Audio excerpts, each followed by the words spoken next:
अब आगे सुनिए।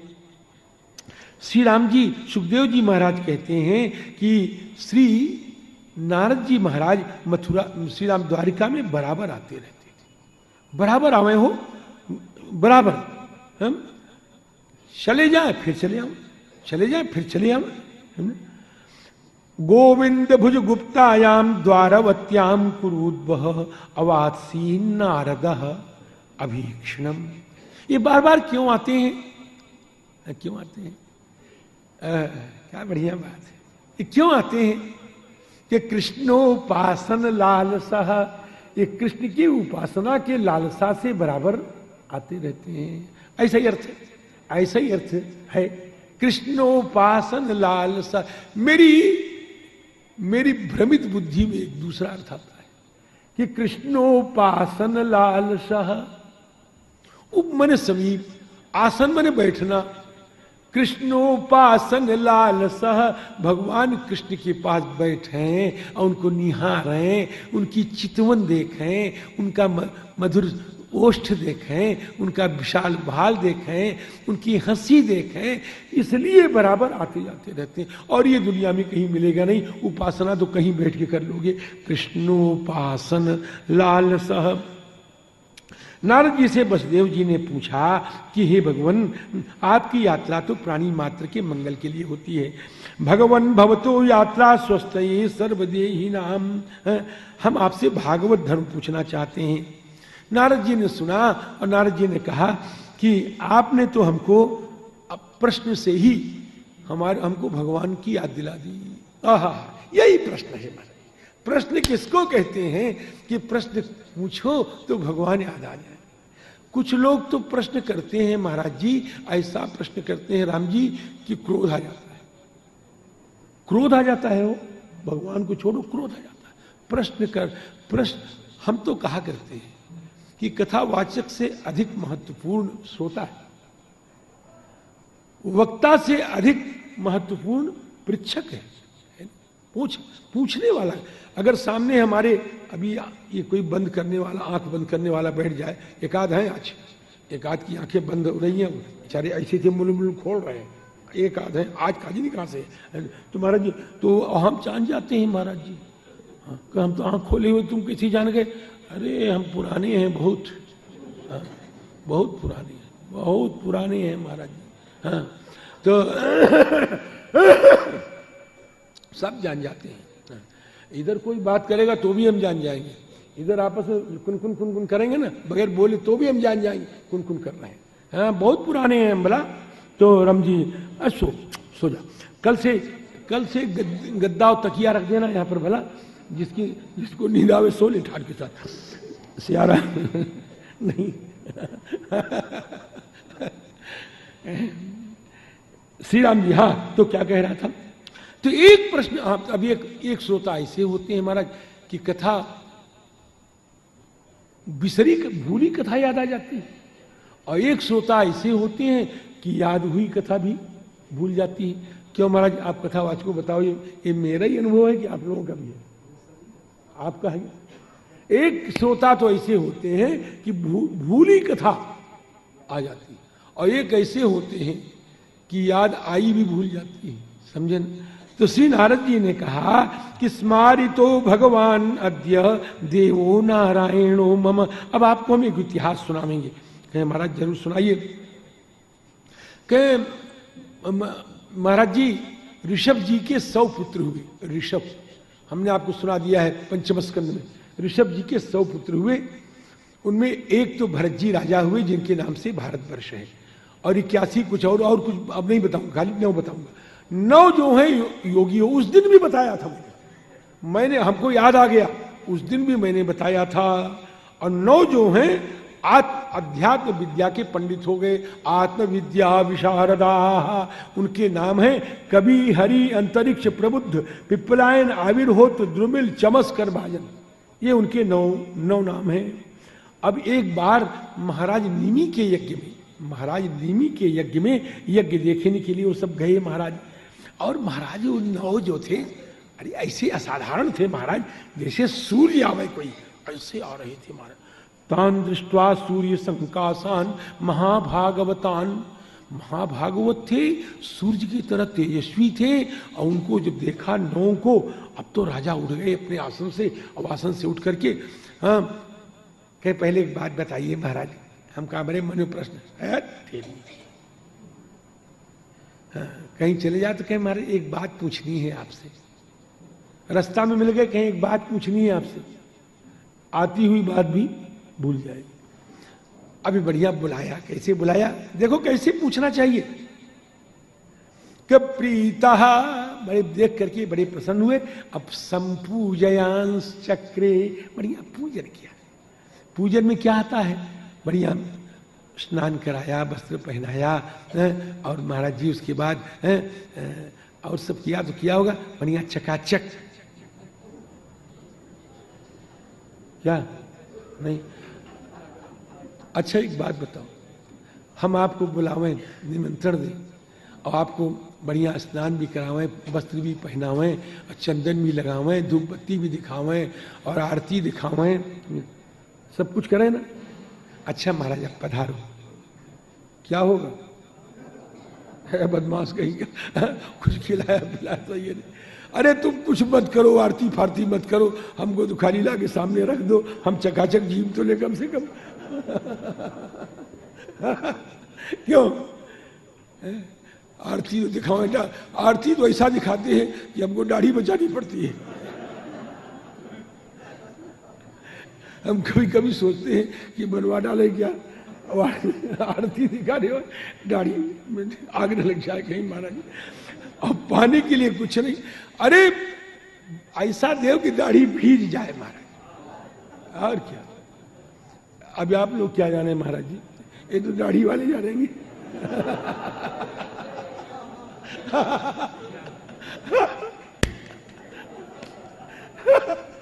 दाढ़ी नहीं, कभी दाढ़ी रखा है? नहीं रखा, क्या जानू, अनुभवी। देखो आपके बीच में बैठे हैं, उनसे पूछो, बढ़िया खीर दो ठान के साथ, तस्मई यहाँ चकाचक, और महाराज पियो यहां से लेके सब। बोलो भाई, नहीं हो गया आपकी बेइज्जती की नहीं? क्यों भाई, बेइज्जती की नहीं? तो आग से मत जलाओ, खीर से भिगाओ, मजा आ जाएगा, कोई बात नहीं। हाँ जी, तो मैं कह रहा था कि खूब बढ़िया पूजा किया हम श्री राम जी। प्रीत संपूजयांस चक्रे आसनास्थान यथारथा। अब उसके बाद श्री विदेश जी ने कहा कि महाराज दुर्लभो मानुषो देहा, मनुष्य का शरीर बड़ा दुर्लभ है। सुन लो, बड़ी ठाठ की बात है। दुर्लभो मानुषो, ये श्लोक याद करना, इस श्लोक अपने यहाँ लिख करके टांग दो, लिख करके टांग दो, और रोज पढ़ना, खाली ऐसा मत टांगना, रोज पढ़ना। दुर्लभो मानुषो देहा, मनुष्य का शरीर बहुत दुर्लभ है। देही नाम क्षण भंगुरा, और तत्रापि दुर्लभम मन्ये वैकुंठ प्रिय दर्शनम। मनुष्य का शरीर बड़ा दुर्लभ, और कहीं वैकुंठ प्रिय का दर्शन हो जाए, भगवान की प्यारी का दर्शन हो जाए, तो क्या कहना है। इस मनुष्य के शरीर को प्राप्त करके और भगवान का कोई प्यारा मिल गया है, समझ लो हमको सब कुछ मिल गया। राम जी श्री ऐसा कहा, उन्होंने कहा महाराज हमको भागवत धर्म कहो। हम ज्यादा नहीं कहेंगे, थोड़े कहेंगे, भला हमको भागवत धर्म को बताओ, तुमको भागवत धर्म बताओ। कि भागवत धर्म तो ऐसा है, एक रास्ता है महाराज, एक राजमार्ग है, राजमार्ग है, और उसमें चलो, चलो चाहे दौड़ो, कोई हर्जा नहीं। कहे हमारे तो आंखें नहीं, कोई हर्जा नहीं, और आंख हो तो आंख बंद करके दौड़ो, आंख बंद करके दौड़ो। न आप रपटोगे और न आप गिरोगे, दो बातें होती ना। एक तो रिपटोगे माने स्लिप कर जाओगे, है ना, तो ना आप स्लिप करोगे, केला का पेड़, केला का पत्ता, केला के पत्ते में स्लिप हो जाता है, और न आप गिरोगे, दोनों काम नहीं होगा महाराज जी। ये है भागवत धर्म। जिस भागवत धर्म पर चलने के कारण धावन निमील्य वा नेत्रे न स्खलेन न पते। हाँ, कहाँ न पते? इह संसारी इह भवाटव्याम, इस भवाटवी में रहते हुए भी आपके पतन की आशंका नहीं है अगर कहीं आप भागवत धर्म का आचरण कर रहे हैं। तो भागवत धर्म क्या है? बहुत भागवत धर्म का निरूपण किया है सज्जनों, इसको पढ़ना है ना। 11वें स्कंद का दूसरा अध्याय है भागवत धर्म क्या है। मैं तो एक श्लोक बताऊंगा। ये श्लोक मुझे बड़ा प्यारा है, मेरे बाबा ने मुझे याद कराया था जब मैं 5 वर्ष से भी छोटा था, तब मुझे श्लोक याद कराया और आज भी मुझे याद है। समझे? बच्चों को ऐसा हम कहा करते हैं कभी कभी, सबसे तो नहीं कहा करते, श्री पंडित श्रीनाथ जी से हम कहा करते हैं कभी कभी कि महाराज हमारे तो खून में भागवत है। लोग पढ़ के भागवती बने होंगे और हमारे तो रक्त में भागवत है। हम तो गोद में बैठ के भागवत पढ़ा है ना। और 4 पुस्त के भागवती हम हैं। हाँ, सुन रहे हो ना? हमारे जमाने में भागवत की सप्ताह नहीं होती थी महाराज, नहीं तो हम शायद रामायण कहते नहीं, भागवत सप्ताह ही कहते रहते। तो राम जी, तो मैं कह रहा था, निवेदन कर रहा था कि मेरे बाबा ने वो हमको श्लोक लगाया, वही सुना दे भागवत धर्म का। और यहां प्रसंग में है कि शरीर से, सुन लो पहले अर्थ सुन लो, बढ़िया अर्थ है। शरीर से क्या भागवत धर्म है? आप भक्त कैसे बन सकते हो? है? अपने शरीर से, वाणी से, मन से, इंद्रियों से, बुद्धि से, प्राण से या नैसर्गिक स्वभाव से जो भी आप करें और उसको करके कह दे प्रभु ये हम आपको समर्पण करते हैं। यही भागवत धर्म, सब कर सकते हो इसको। कायेन वाचा मनसेन्द्रियैर्वा बुद्ध्यात्मना वानुसृत स्वभावात् करोति यत् यत् सकलम परस्मै नारायणायेति। सब नारायण को समर्पण कर दो। कुछ भी करो, संध्या करो तो संध्या करने के बाद कह दो कि इस संध्या कर्म से परमेश्वर प्रियंताम, भगवान परमेश्वर तर्पण कर दो कि देवर्षि पितृ तर्पण आख्येन कर्मणा भगवान श्री नारायण प्रियंताम, ऐसा कह दो। सरजू स्नान करो तो कहें कि श्री राम जी श्री श्री श्री रघुनंदन रामचंद्र चरण प्रीति प्राप्त्यर्थम सरजू स्नान महम करिष्ये। यमुना स्नान करो तो कह दो कि भगवान श्री कृष्ण चंद्र राधा कृष्ण चंद्र प्रीति प्राप्त्यर्थम श्री यमुना स्नान महम करिष्ये। भगवत प्रीति प्राप्त्यर्थम श्री गंगा स्नान महम करिष्ये। ये है समर्पण। जो भी करो उसको भगवान, अब आपसे पाप नहीं होगा क्योंकि जो करोगे वो समर्पण करना पड़ेगा, तो पाप भी समर्पण करोगे, नहीं होगा पाप। और कहीं पाप भी समर्पण कर दिए तो भी आपका उद्धार हो जाएगा, ये दास कह रहा है। आपसे होगा ही नहीं महाराज, जब ऐसा हो जाएगा तो श्री राम जी ये है, सुनो, ईश्वर में तो प्रेम करो। हम वही कहेंगे जो बड़े काम की चीज है। ईश्वर में तो प्रेम करो और उनके भक्तों से मित्रता करो और मूर्खों के ऊपर कृपा करो। और जो दुश्मनी कर रहे हैं बकता होगा, ऐसा करो। ईश्वरे तदधीनेषु बालिशेषु जुषत्सु च प्रेम मैत्री कृपा उपेक्षा यह करोति स वैष्णव। ऐसा जो करता है वही वैष्णव है, समझ में है ना। तो राम जी अब इसके बाद माया का वर्णन किया। माया किसको कहते हैं कि जिससे एक शब्द में समाप्त करता हूं, जिससे संसार को जानो वही है माया। मीयते जगत अनया इति माया, जिससे संसार को जानो वो है माया। और जिससे भगवान को जानो वही है भक्ति। तो भगवान की जानने वाली भक्ति करो, माया से आपका छुटकारा मिल जाएगा। महाराज जी माया से तरने के लिए, माया त्रिगुणमयी माया भी मैंने बताया था, ये माया त्रिगुणमयी उसी का विवेचन है यहाँ पर। ऐसा माया भगवतः सर्गस्थित्यंत कारिणी त्रिवर्णा वर्णिता भी, है ना। ये तीन सतोगुणी रजोगुणी तमोगुणी, ये 3 गुणी है। तो अब इसका वर्णन विशेष है। अब फिर उसके बाद कहें माया को तरें कैसे, कि माया को तरने के लिए ऐसे थोड़ा का दाल भात और थोड़ा क्या पक किया ले लिया, ऐसे नहीं होता। पहले तो आप अपने को सज्जन बनाएं और सज्जन बनाने के बाद किसी गुरु के पास जाए, अच्छे भीगे हुए वैष्णव के पास जाए, भीगे हुए गुरु के पास जाए जो जहां तक हो भगवान भगवत प्राप्ति कर लिया हो, ऐसे गुरु के पास जाए। तस्मात् गुरुम प्रपद्येत जिज्ञासु श्रेय उत्तमम। अगर कल्याण चाहते हो तो सबसे पहला काम किसी गुरु के पास जाओ, और गुरु कैसा हो? शाब्दे परे च निष्णातम, शब्द ब्रह्म और पर ब्रह्म दोनों में निष्णात हो। महाराज जी, शब्द ब्रह्म में निष्णात नहीं होगा तो आपकी शंकाओं का निरसन नहीं कर पाएगा, और पर ब्रह्म में निष्णात नहीं होगा तो खाली बातें से आपको टरका देगा। इसलिए शाब्दे परे च निष्णातम है न? और आपको शिक्षा क्या दे? धर्मा भागवतान धर्मान शिक्षेत।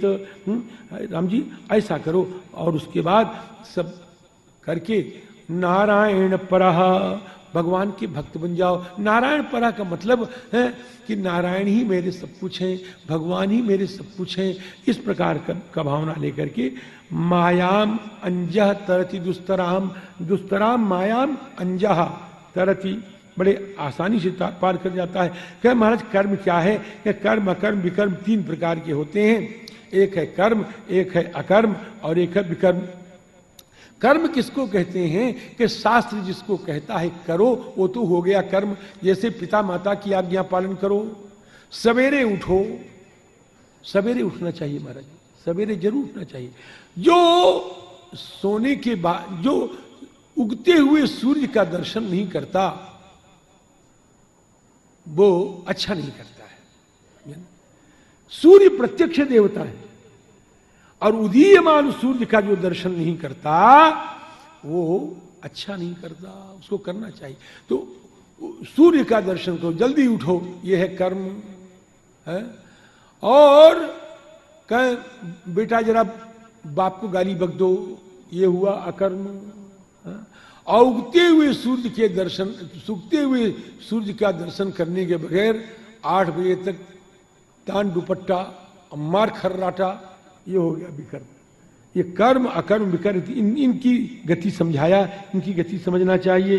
और फिर भगवान के कुछ अवतारों का वर्णन प्रश्न पूछने पर किया। निमि महाराज ने पूछा तो कहें राजा एक बात है, कहें क्या? कि पृथ्वी की में कितने धूल कण हैं ये तो हम गिन सकते हैं, ये तो कोई गिन सकता है ना। लेकिन भगवान के अवतारों का परिगणन, भगवान के गुणों का परिगणन, भगवान के चरित्रों का परिगणन, भगवान की लीलाओं का परिगणन अशक्य है। यो वा अनंतस्य गुणान अनंतान अनुक्रमिष्यन् सतु बाल बुद्धि। वो हमारा ठीक नहीं है। अब कई अवतारों का वर्णन है, एक अवतार का वर्णन कर दें जिसको हमने अभी तक कहा नहीं है। धर्म का ब्याह मूर्ति से हुआ, ये तो मैंने बताया है, लेकिन आगे नहीं बताया।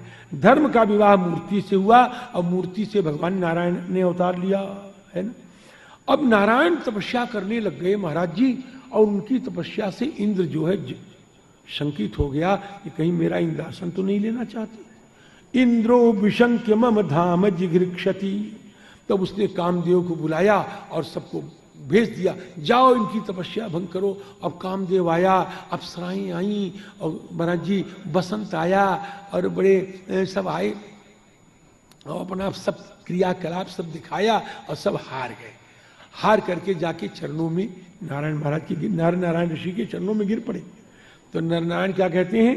माँ भईष्ट, हे हे हे हे हे मदन, हे कामदेव मत डरो। माँ भईष्ट भो मदन, हे मारुत, हे शीतल मंद सुगंध वायु मत डरो। हे देव बध्वा, हे देवताओं की बधुओं। भाव देव बधुआ कहने का छोड़ो, अरे तुम देवताओं को तो बांध सकती हो अपने जाल से, लेकिन देवी हमको नहीं बांध सकती हो। हे देव बध्वा। राम जी गृहिणी तो नो बलिम, हमारा